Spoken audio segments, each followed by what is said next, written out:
This video is to show you how to get Thonny up and running on your computer, so let's get into it. Alright, if you are on the school computers, Thonny should already be installed in it, but I will just show you how to get it going so that you can install it at home, or if you are at school, sometimes for whatever reason it might get uninstalled, and then you can just install it from there too. We go to Google and we just type in Thonny and it will bring us to thonny.org. And here's the page. Up here at the top is where you download it. Windows, Mac, or Linux. In most cases it's going to be Windows, unless you have a Mac at home. So you just download that. And so it's downloaded, and then you can install it. It's very straightforward, and you shouldn't have any problems.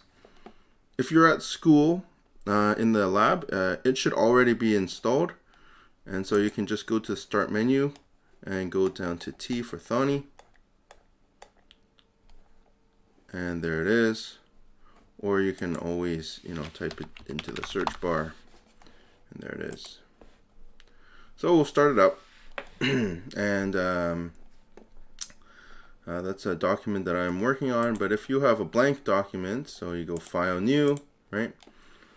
So you have a blank document, but it has two sections, one section at the top here and another like window at the bottom. The window at the top is where you type in all your code, and then when you run your code, the results will show up in the bottom. You can change the size of that. So if I type in, like, say, print 1 plus 1, oops, 1 plus 11, sure, 1 plus 11,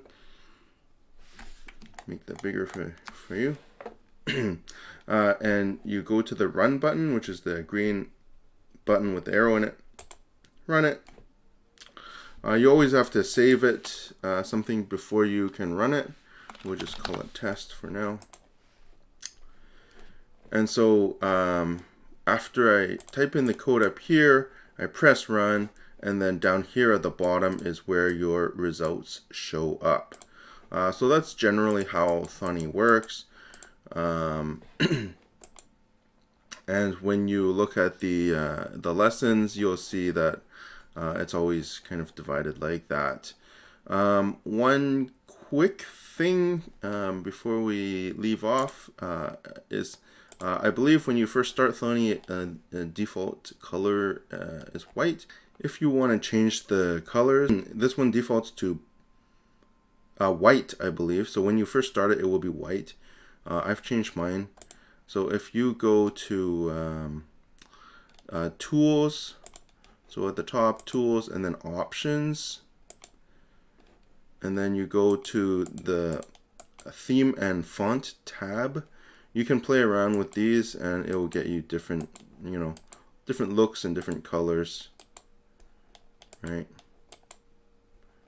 So you can use whatever settings you want there. Okay, that's all.